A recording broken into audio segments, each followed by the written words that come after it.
And the sons of God saw the daughters of men that they were fair, and they took them wives of all which they chose. Genesis 6:2. They came from the stars not to save us, but to enslave us. The pre-Adamic race, the world before humanity. What if everything we've been told about human history is a lie? What if we were not the first? Genesis 1, 2 hints at an earth that was already there, but formless and void, implying it had once been something else before being destroyed. Sumerian tablets describe kings ruling for tens of thousands of years before a great catastrophe wiped them out. Atlantean myths tell of an advanced civilization that fell due to divine wrath. This suggests an advanced race existed before us, and then they were erased. But by what? By whom? The Anunnaki were not myths. They were rulers, genetic engineers, and tyrants. The name Anunnaki means those who from heaven to earth came.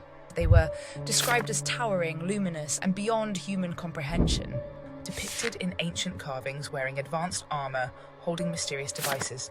Said to have ruled over humanity as gods, demanding worship and servitude. But why would advanced beings come here? They were not here to save us, they were here to use us. The Sumerian Atrahasis epic reveals something chilling. Humans were created, not as an act of love, but as a labor force. The Anunnaki spliced their own DNA into primitive hominids, creating a hybrid species to serve them. The first humans were engineered to be obedient, worshipful, and easily controlled. But there was one problem. Some humans were born too much like the Anunnaki. Too strong, too intelligent, too independent. So the Anunnaki devised a failsafe. They limited our DNA. Ancient texts speak of lifespans shrinking from hundreds of years to mere decades. The human brain was restricted, blocking off psychic abilities, telepathy, and higher consciousness. Our genetic potential was locked away, keeping us docile and controllable. The Anunnaki did not create humans to thrive. They created us to be slaves. But then something unexpected happened. Some Anunnaki rebelled against their own kind. They desired human women, not for worship, but for something darker. The Book of Enoch describes the Watchers, Anunnaki who lusted after mortal women and took them as wives. Their offspring, the Nephilim, giants, warriors, rulers, unnatural beings with impossible power. The Bible calls them mighty men of old, men of renown. The Greeks called them demigods, Hercules, Achilles, Gilgamesh. The Norse called them Jotnar, giant beings who warred against the gods. But these hybrids were unstable. Some grew too large, too strong, threatening the Anunnaki themselves. Some developed psychic powers, seeing through the lies of the gods. Some began to lead human uprisings, challenging the dominion of the Anunnaki. The solution? They had to be wiped out. The Great Flood was not a natural disaster, it was a deliberate extermination. The Book of Enoch, the Bible, and Sumerian myths all describe the same event. The gods saw that humanity had grown too powerful. The Nephilim were leading rebellions, and so they unleashed the flood to purge the hybrids and reset civilization. But they failed.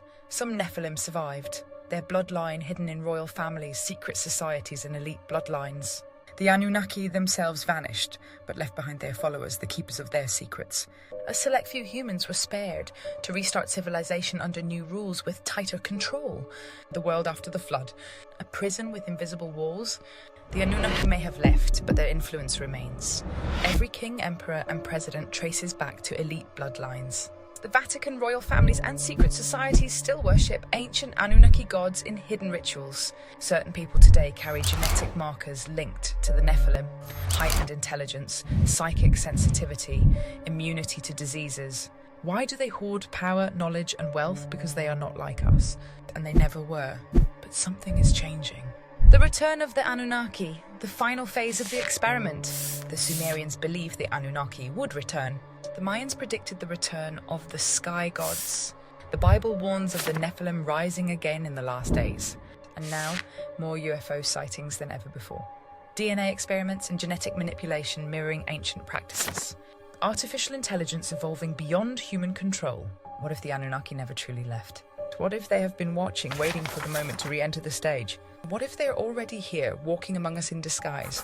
Final warning, the greatest lie ever told. You were not meant to ask these questions. Your DNA has been limited to keep you from remembering.